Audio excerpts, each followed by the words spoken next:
आज की जो क्लास है हमारी वो है जावा स्क्रिप्ट ऑब्जेक्ट के ऊपर। और बहुत ही सिंपल सा कंसेप्ट है ऑब्जेक्ट का कि कंप्यूटर में किसी भी रियल लाइफ की एंटिटी को स्टोर करने के लिए एक मैकेनिज्म है जिसको हम ऑब्जेक्ट कहते हैं, और ऑब्जेक्ट के थ्रू ही हम किसी भी रियल लाइफ एंटिटी को कंप्यूटर में स्टोर या रिप्रेजेंट कर सकते हैं। जैसे कि मैंने एक एग्जांपल बताया कि आप जब अपने मोबाइल पर फिंगरप्रिंट देते हैं तो वो फिंगरप्रिंट फर्स्ट टाइम जब देते हैं तो वो मोबाइल में कहीं जाके स्टोर हो जाता है, और सेकेंड टाइम जब आप देते हैं तो वो पहला जो फिंगरप्रिंट है, सेकेंड टाइम जब आपने फिंगरप्रिंट दिया तो वो दोनों मैच किया जाता है।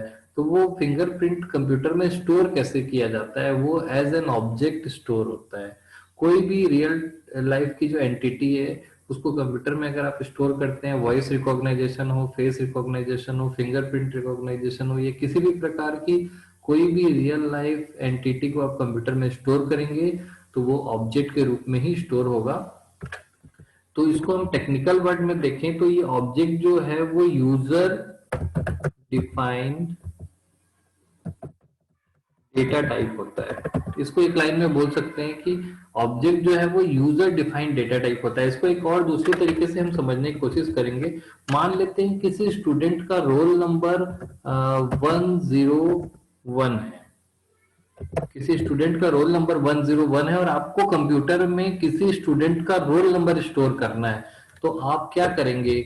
अब सिंपल सी बात करते हैं। अगर मैं जावा स्क्रिप्ट में तो अपने डेटा टाइप जो है वो इनबिल्ट जो रहता है वो कन्वर्शन कर देता है।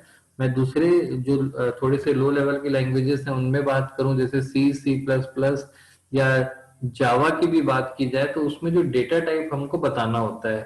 जैसे मैं जावा की बात करूं या सी की बात करूं, तो अगर आपको किसी स्टूडेंट का रोल नंबर स्टोर करना है तो आपको एक इंटीजर डेटा टाइप बनाना होगा। क्लियर है? तो इंटीजर डेटा टाइप में बनाऊंगा रोल नंबर और इसमें स्टोर करूंगा 101। अगर किसी स्टूडेंट का आपको परसेंट स्टोर करना है, आप ध्यान से देखिए, आप किसी स्टूडेंट का आपको परसेंट स्टोर करना है, उसका परसेंट है 60.54। आपको किसी स्टूडेंट का परसेंट स्टोर करना है तो आपको सी या जावा में फ्लोट परसेंट ऐसा बनाना पड़ेगा। उसके बाद आप ये स्टोर कर सकते हैं। क्लियर है? अगर किसी स्टूडेंट का ग्रेड स्टोर करना है A B C A+B+, तो आपको जावा या सी में कुछ ऐसा डेटा टाइप बनाना पड़ेगा, कैर ग्रेड, और मैं यहाँ पर दूंगा A ग्रेड। क्लियर है? तो आप यहाँ पर देख रहे हैं कि कोई भी वैल्यू को स्टोर करना होता है। यहाँ पर हम वैल्यू की बात कर रहे हैं। ये रोल नंबर जो है वो एक वैल्यू है, परसेंट एक वैल्यू है, ग्रेड एक वैल्यू है। लेकिन मैं बोलूं कि किसी स्टूडेंट का डेट ऑफ बर्थ स्टोर कर दीजिए, ऐसा कोई डेटा टाइप आपके पास नहीं है, तो क्या किसी स्टूडेंट का डेट ऑफ बर्थ कंप्यूटर में स्टोर नहीं हो सकता? मैं बोल रहा हूँ किसी स्टूडेंट को कंप्यूटर में रिप्रेजेंट करिए। कैसे रिप्रेजेंट करेंगे? तो आप देख रहे हैं कि ये ग्रुप ऑफ वैल्यूज जो हैं ये एक स्टूडेंट को रिप्रेजेंट कर रही है, क्योंकि ये इनका जो ग्रुप है ये बता रहा है कि किसी स्टूडेंट का जो रोल नंबर है वो 101 है, उसका परसेंट ये है, और ये जो है उसका ग्रेड है। तो ये डिफरेंट डेटा टाइप्स की वैल्यू को अगर मैं ग्रुप करूं तो वो एक स्टूडेंट को रिप्रेजेंट कर रहा है। यानी कि एक स्टूडेंट को अगर मैं क्लास की दृष्टिकोण से देखूं या क्लास में उसकी परफॉर्मेंस देखूं, तो ये तीनों जो डेटा है ये मिलकर एक स्टूडेंट को रिप्रेजेंट कर रहे हैं। क्लियर है? तो ऐसा अगर मैं इसको बोलूं STD इक्वल टू ये, तो ये ही आपका एक ऑब्जेक्ट है। इसमें ग्रुप ऑफ डेटा होता है और वो मिल करके किसी एक रियल लाइफ के एंटिटी को रिप्रेजेंट कर रहे होते हैं। वैसे ही अगर मैं बोलूं कि STD एक स्टूडेंट 1 है, तो STD 2 एक दूसरा स्टूडेंट होगा और उसमें भी कुछ इस तरीके से डेटा का सेट होगा। 102 उसका परसेंट होगा 87.25, उसका ग्रेड होगा A+।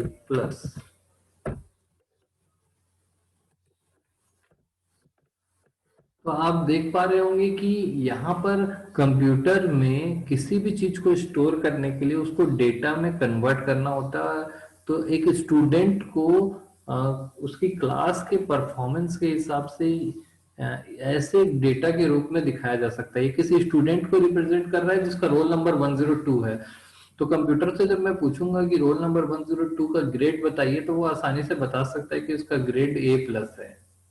तो जब भी कंप्यूटर में हम जब रिजल्ट देखते हैं और रिजल्ट देखने के लिए वेबसाइट ओपन करते हैं और अपना रोल नंबर देते हैं, तो वो हमें A+ ग्रेड दिखाता है, क्योंकि कंप्यूटर में सारे स्टूडेंट को एज एन ऑब्जेक्ट बना बना के ऐसे स्टोर किया जाता है।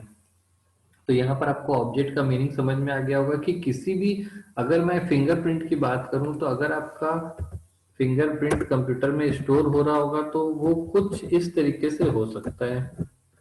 यहाँ पर आपके कुछ नंबर ऑफ पैटर्न्स होंगे, उसके बाद नंबर ऑफ लाइंस आपके इसमें कितनी है, उसके बाद नंबर ऑफ सर्कल्स कितने हैं, जैसे हर फिंगरप्रिंट्स में होते हैं। तो अगर दो फिंगरप्रिंट आप दे रहे हैं तो उसमें जो सर्कल्स हैं, उसमें क्रॉस हैं, उसमें डॉट्स हैं, उनके बीच का गैप कितना है, ऐसे करके एक पैटर्न तैयार कर लिया जाता है। एक फिंगरप्रिंट का एक पैटर्न तैयार किया जाता है जो बहुत ही स्ट्रांग होता है।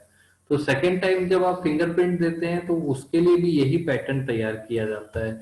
जब दोनों फिंगरप्रिंट के जो पैटर्न है वो सेम होंगे तो इसका मतलब माना जाता है कि ये दोनों फिंगरप्रिंट सेम है।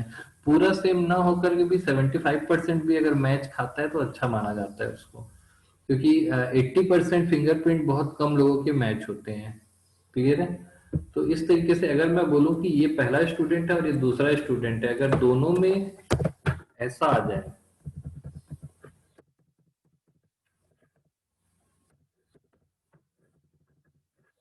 तो मैं बोलूंगा कि स्टूडेंट 1 और स्टूडेंट 2 जो हैं वो दोनों सेम स्टूडेंट है, एक ही स्टूडेंट है, रिपीट हो रहे हैं ये स्टूडेंट। क्योंकि कंप्यूटर में जो स्टूडेंट होता है उसको एज इसके डेटा सेट के हिसाब से उसको रिप्रेजेंट किया जाता है। क्लियर है? तो मैं यहाँ पर बोलूंगा कि अगर कोई फॉर्म भर रहा है और एक स्टूडेंट ने 2 बार फॉर्म भरा, तो पहला स्टूडेंट जो है वो दूसरे स्टूडेंट के बिल्कुल सेम है। ये चीज आप देख भी पाएंगे जब आप अभी आपका एग्जाम का फॉर्म आप भरेंगे, तो वहां पर आपको देखने के लिए मिलेगा कि यूनिवर्सिटी की जो वेबसाइट होती है उसमें आपको सबसे पहले रजिस्ट्रेशन करना होता है। आपसे बहुत सारी डिटेल मांगी जाती है, जैसे आपका नाम, आपका मोबाइल नंबर, आपका ईमेल आईडी, बहुत सारी डिटेल मांगी जाएगी और वो सारी डिटेल को ऐसा ऑब्जेक्ट बना करके रख लिया जाएगा कंप्यूटर के सर्वर में। दोबारा आप अपना मोबाइल नंबर चेंज कर दीजिए, अपना ईमेल आईडी चेंज कर दीजिए, फिर से फॉर्म भरिए, वो फॉर्म को सबमिट नहीं लेगा, क्योंकि आपने जो आपका जो डेटा है, जो परमानेंट डेटा है, वो उसको एज एन स्टूडेंट बना के उसने सेव किया है। तो यहाँ पर आपको समझ में आ गया होगा कि ऑब्जेक्ट जो है वो एक प्रकार का यूजर डिफाइंड डेटा टाइप होता है। ऐसा कोई डेटा टाइप जो हमारे पास पहले से नहीं है, तो हम अपने हिसाब से खुद से एक नया डेटा टाइप बना सकते हैं, और वो कुछ भी हो सकता है, आप जैसा चाहें वैसा बना सकते हैं। क्लियर? तो आइए देखते हैं कि जावा स्क्रिप्ट में जो आपका ऑब्जेक्ट है वो किस प्रकार से वर्क करता है। अगर जावास्क्रिप्ट में आप ऑब्जेक्ट बनाने की कोशिश करेंगे तो उसकी कुछ टेक्निकल डेफिनेशंस हैं, उनके कुछ प्रोसीजर्स हैं, उसको देख लेते हैं। और ये थ्योरी में काम आएगा, क्योंकि थ्योरी में आपको इस तरीके से लिखना होगा। तो देखते हैं जावास्क्रिप्ट ऑब्जेक्ट क्या है। JavaScript object is an entity having state and behaviour. State का मतलब है प्रॉपर्टी, बिहेवियर का मतलब होता है उसकी फंक्शनैलिटी, जिसको आपको लिखा भी हुआ है यहाँ पर नीचे कि प्रॉपर्टीज एंड मेथड। मेथड मतलब होता है फंक्शन, और ये होता है डेटा, जैसे इंट, फ्लोट, कैर वगैरह जो डिटेल्स आप दे रहे हैं जिसमें वैल्यूज स्टोर होती है, वो आपका प्रॉपर्टी है और ये मेथड है। क्लियर है? For example car, pen, bike, chair, glass, keyboard etcetera, जो भी रियल लाइफ के एंटिटीज हैं, आप उनको एज एन ऑब्जेक्ट रिप्रेजेंट करके जावा स्क्रिप्ट के द्वारा अपनी मेमोरी में स्टोर करा सकते हैं, और जावा स्क्रिप्ट का जो इंजन है उसको प्रोसेस करने के लिए रेडी रहता है। तो कोई भी रियल लाइफ की एंटिटी जैसे कार, पेन, ये तो एग्जांपल दिया हुआ है, आप किसी भी टाइप के डेटा को स्टोर कर सकते हैं एज एन ऑब्जेक्ट। जावास्क्रिप्ट, इसमें आगे देखते हैं, JavaScript is an object oriented language. ये ऑब्जेक्ट ओरिएंटेड लैंग्वेज है, इसलिए ऑब्जेक्ट्स को पूरी तरीके से सपोर्ट करती है। क्लियर है? अब आगे देखते हैं कि जावास्क्रिप्ट में ऑब्जेक्ट हम कैसे क्रिएट कर सकते हैं या बना कैसे सकते हैं, यानी आपके पास रियल लाइफ में कोई एग्जांपल आया, कोई वैल्यू आई, अब आप उसको स्टोर कराना है तो उसके लिए आपको ऑब्जेक्ट बनाना होगा। क्लियर है? तो ऑब्जेक्ट कैसे बना सकते हैं? जावास्क्रिप्ट में ऑब्जेक्ट बनाने के तीन मेथड्स हैं, by object, literals, by creating instance of object directly. Object का, ऑब्जेक्ट नाम की एक क्लास पहले से बनी है, उसका इंस्टेंस क्रिएट करके आप बना सकते हैं। इंस्टेंस मतलब भी ऑब्जेक्ट ही होता है।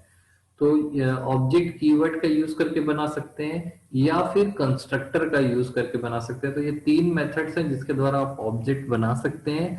लास्ट क्लास में हमने ये वाला मेथड देखा भी था। चलिए आइए देखते हैं इन तीनों मेथड में हम कैसे बनाते हैं। यहाँ पर आपको देखने के लिए मिल रहा होगा फर्स्ट मेथड जो है जावा स्क्रिप्ट के जो ऑब्जेक्ट को हम लिटरल्स के द्वारा कैसे बना सकते हैं। तो यहाँ पर आपके सामने एक सिंटेक्स दिया हुआ है जिसमें ऑब्जेक्ट का नाम लिखना होता है, उसके बाद इक्वल टू लगा के करली ब्रैकेट के अंदर आपको वो सारे डेटा सेट को सीक्वेंस मैनर में रखना होता है। यहाँ पे सीक्वेंस का बहुत इम्पोर्टेंस इस समय नहीं हो पाएगा, क्योंकि यहाँ पर जो आपको ये दिख रही है ये वैल्यू प्रॉपर्टी वन, उसके बाद कोलन, उसके बाद वैल्यू वन, फिर कॉमा प्रॉपर्टी टू। तो यहाँ पर जो प्रॉपर्टी का नाम लिख रहे हैं ना, उसके नाम के हिसाब से वो आप यहाँ पर वैल्यूज को स्टोर करा सकते हैं। नीचे यहाँ पर आपको एक एग्जांपल भी दिख रहा होगा। इस जावास्क्रिप्ट के एग्जांपल में आप देख पा रहे होंगे कि ईएमपी नाम का एक ऑब्जेक्ट बनाया है। ईएमपी का पूरा नाम आप इस एम्प्लॉय ले सकते हैं, और किसी भी ऑर्गेनाइजेशन में काम करने वाला जो एम्प्लॉय है उसमें कुछ एट्रीब्यूट्स होते हैं, कुछ प्रॉपर्टीज होती हैं। जैसे हर एम्प्लॉय की एक डिफरेंट आईडी होती है। ये आईडी उसी प्रकार से काम कर रही है जैसे हर स्टूडेंट का अलग अलग रोल नंबर होता है, क्योंकि दो एम्प्लॉय के नाम तो समान हो सकते हैं, सैलरी भी समान हो सकती है, लेकिन आईडी कभी सेम नहीं होगी। क्लियर? तो यहाँ पर मैंने आईडी और उसकी वैल्यू स्टोर की, फिर कॉमा करके नेम, फिर उसकी वैल्यू, फिर सैलरी। तो यहाँ पर एक एम्प्लॉय को रिप्रेजेंट किया गया है इस डेटा सेट के द्वारा। ये डेटा सेट रिप्रेजेंट कर रहा है श्याम कुमार नाम का एम्प्लॉय जो है उसको रिप्रेजेंट कर रहा है। तो ऐसे किसी भी एम्प्लॉय को, किसी स्टूडेंट को, किसी ऑब्जेक्ट को, रियल लाइफ के ऑब्जेक्ट को हम कंप्यूटर में ऐसा डेटा सेट बना करके एज एन ऑब्जेक्ट स्टोर कर सकते हैं और बाद में फिर उसे प्रोसेस कर सकते हैं। यहाँ पर आप देख रहे हैं कि हमने यहाँ पर कुछ प्रोसेस किया है, कॉन्केटिनेशन ऑपरेटर लगा करके इसको आउटपुट में डिस्प्ले भी किया है। तो पहला मेथड आप देखा आपने कि कैसे हम ऑब्जेक्ट क्रिएट करते हैं, और इसका आउटपुट भी आप यहाँ पर देख पा रहे होंगे। क्लियर? नेक्स्ट हम आते हैं दूसरा जो हमारा मेथड है वो है by creating instance of object. Object नाम का जो यहाँ पर आप देखेंगे कि ऑब्जेक्ट नाम का एक कंस्ट्रक्टर को कॉल कर रहे हैं और इंस्टेंस क्रिएट कर रहे हैं न्यू ऑपरेटर के द्वारा। न्यू एक कीवर्ड है और इसे न्यू ऑपरेटर भी कहा जाता है। न्यू ऑपरेटर, न्यू कीवर्ड, इसका काम होता है किसी पहले से बने बनाए ऑब्जेक्ट की कॉपी तैयार करना। तो ये दूसरा मेथड जो है, पहले से एक ब्लैंक ऑब्जेक्ट बना हुआ है और उसकी कॉपी तैयार करके नया ऑब्जेक्ट बनाया जा रहा है। लेकिन नए ऑब्जेक्ट का स्ट्रक्चर क्या होगा, उसमें क्या क्या डेटा होंगे, वो हमने डिफाइन नहीं किया। तो उसको यहाँ पर ऐसा डिफाइन करते हैं। आप देखेंगे कि यहाँ पर जब मैंने एक एम्प्लॉय नाम का एक ऑब्जेक्ट बनाया, इस ऑब्जेक्ट में पहले से बने बनाया एक ऑब्जेक्ट है जिसको ऑब्जेक्ट नाम ही दिया गया है, सेम नाम है क्योंकि ये कंस्ट्रक्टर है। कंस्ट्रक्टर को कॉल कर करके न्यू करके एक नया ऑब्जेक्ट बनाया जो कि ब्लैंक है। अब ईएमपी क्या है? ब्लैंक है। अब पुराने एग्जांपल में देख पा रहे होंगे कि ईएमपी में आईडी, नेम और सैलरी तीन चीजें उसी समय पर दे दी गई थी, लेकिन यहाँ पर ऐसा नहीं है। यहाँ पर जो ईएमपी बना है शुरू में वो ब्लैंक रहेगा और बाद में डायनेमिकली उसे चेंज किया जा रहा है, जैसे आईडी, नेम और सैलरी। अब यहाँ पर बताने वाली बहुत इंपॉर्टेंट चीज है कि उसके अंदर, ईएमपी के अंदर जो आईडी थी, नेम था और सैलरी था, उसको हम डॉट ऑपरेटर से एक्सेस कर सकते हैं। और इसको अगर सबको समझना है तो इसको हम हिंदी में का वर्ड से रिप्रेजेंट कर सकते हैं। जैसे एम्प्लॉय का आईडी इक्वल टू 101, एम्प्लॉय का name equal to this, employee का सैलरी इक्वल टू दिस। तो का से हम यहाँ पर रिप्रेजेंट कर सकते हैं। जब भी हम डॉट लगाते हैं तो वो कंप्यूटर उसको एज ए का समझता है, और एम्प्लॉय का आईडी, एम्प्लॉय का नेम, एम्प्लॉय की सैलरी, उस तरीके से उसको हैंडल करके यहाँ पे प्रिंट करता है। तो यहाँ पर देखेंगे कि हमने यहाँ पर एक स्टेटमेंट लिखा है, हमने कंप्यूटर को बोल रहा है या जावा स्क्रिप्ट के इंजन को हमने बोला डॉक्यूमेंट डॉट राइट, डॉक्यूमेंट पे लिखिए एम्प्लॉय की आईडी, फिर कॉन्केटिनेट करिए, फिर एम्प्लॉय का नाम लिखिए, फिर कॉन्केटिनेट करिए, फिर एम्प्लॉय की सैलरी लिखिए। तो कंप्यूटर में जो आउटपुट आएगा पहले होगा 101, फिर रवि, फिर ये आप यहाँ पे आउटपुट देख सकते हैं, ये आपका आउटपुट होगा। तो ये स्टेटमेंट देख पा रहे होंगे कि आप ये कोई स्टेटमेंट समझ में आ रहा होगा, ये हमने कंप्यूटर को कैसे इंस्ट्रक्शन दिया। तो ये दूसरा मेथड था जिसके द्वारा हम ऑब्जेक्ट को क्रिएट कर सकते हैं जावा स्क्रिप्ट में। इसी प्रकार से अगर तीसरे मेथड की बात करें तो यहाँ पर आपको तीसरा मेथड देखने के लिए मिल रहा होगा कि कंस्ट्रक्टर के थ्रू हम क्रिएट कर सकते हैं, और ये सेम मेथड है। हमने अभी यहाँ पर देखिए एक फंक्शन बनाया है, और फंक्शन बनाने के लिए मैंने यहाँ पर एक सॉरी, ये फंक्शन इसको देखते हैं। दिस नाम का जो कीवर्ड है ये कंस्ट्रक्टर के सेल्फ रेफरेंस को बताता है। अब ये सेल्फ रेफरेंस और दिस कंस्ट्रक्टर, ये सब ऑब्जेक्ट ओरिएंटेड प्रोग्रामिंग लैंग्वेज के जो टेक्निकल वर्ड्स हैं, तो इसको थोड़ा सा समझने में के लिए ऑब्जेक्ट ओरिएंटेड चीजों को समझना पड़ेगा, जो कि थोड़ा सा लंबा प्रोसीजर है। फिलहाल अभी मैं दिस को इस तरीके से समझा सकता हूँ। दिस का मतलब होता है मैं, मेरा। अगर मैं बोलूं कि जैसे मान लीजिए मैं एक कंप्यूटर हूं और मैं किसी दूसरे एम्प्लॉय का आईडी प्रिंट करना चाहता हूं। फॉर एग्जांपल कोई एम्प्लॉय है E1, तो मैं बोलूंगा E1 डॉट आई डी, मतलब E1 जो एम्प्लॉय है उसका आईडी। E1 डॉट नेम, इसका मतलब E1 का नेम। लेकिन जब मैं खुद अपना ही आईडी प्रिंट कराना चाहूंगा तो वहां पे मैं लिखूंगा this dot I D. This dot I D मतलब मेरी आईडी, दिस डॉट नेम मतलब मेरा नेम।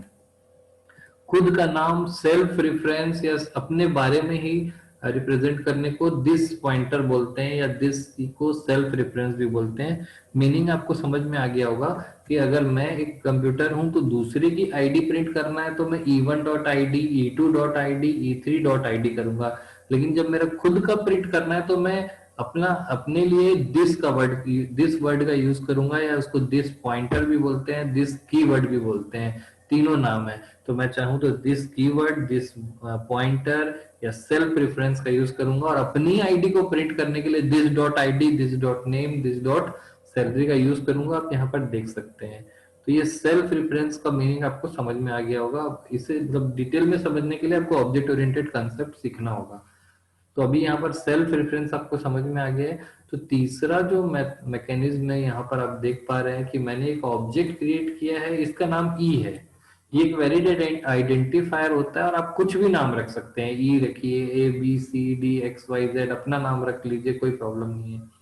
तो यहाँ पर मैंने एक ऑब्जेक्ट क्रिएट किया है, और इस ऑब्जेक्ट में मैंने EMP का ऑब्जेक्ट क्रिएट किया है। देखिए आप, EMP का ऑब्जेक्ट जो मैंने क्रिएट किया है वो EMP का कंस्ट्रक्टर मैंने बनाया है।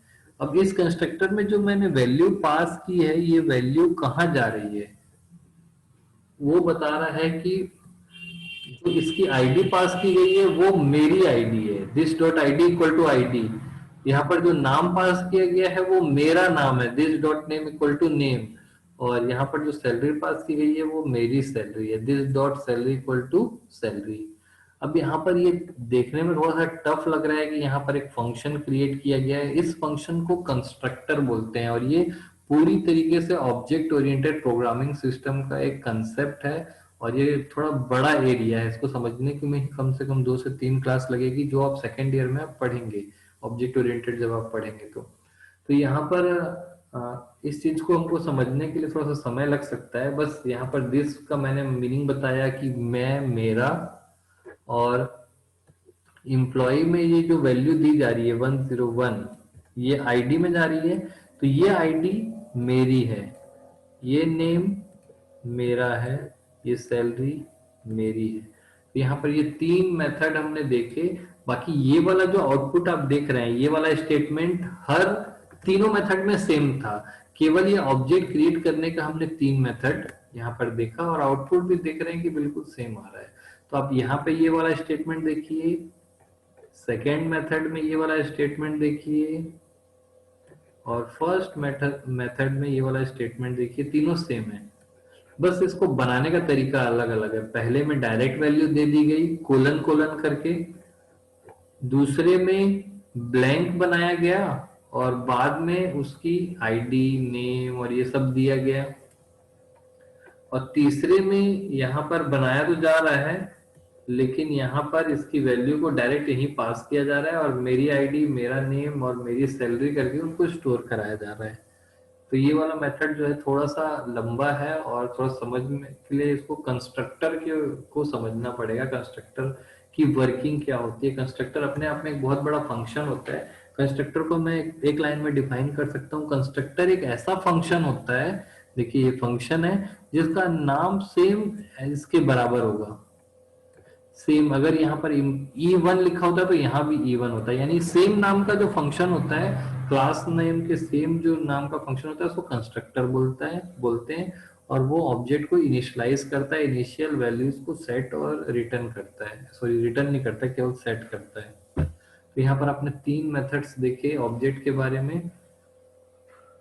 और ऑब्जेक्ट नाम का जो एक फंक्शन यहाँ पर एक स्क्रिप्ट में आपको बना के दिया हुआ है, देखिए एक फंक्शन बनाया गया है और फिर यहाँ पर ऑब्जेक्ट क्रिएट किया गया है। थर्ड मेथड जो है थोड़ा सा लंबा है, तो यहाँ पर आप इसका आउटपुट देख सकते हैं। फिलहाल अभी थर्ड मेथड को छोड़ देते हैं, हम आगे देखते हैं। जावा स्क्रिप्ट में कुछ यहाँ पर इसके इनबिल्ट मेथड्स हैं, जैसे ऑब्जेक्ट को असाइन करने के लिए, उसको क्रिएट करने के लिए, उनकी प्रॉपर्टीज के लिए। तो इसमें से कम एक दो मेथड्स को आपको याद करना होगा, क्योंकि जब भी ऑब्जेक्ट आएगा तो ये जो ऑब्जेक्ट है, ये कौन सा ऑब्जेक्ट है, ये वाला ऑब्जेक्ट है। मैं बता देता हूँ आपको, हमने अभी देखा था सेकेंड मेथड में ये। तो इसका ये जो ऑब्जेक्ट हम यूज कर रहे हैं इसमें कुछ इनबिल्ट फीचर्स होते हैं, ये सेकंड मेथड में हमने देखा था। इस इनबिल्ट फीचर में हमने जो देखा,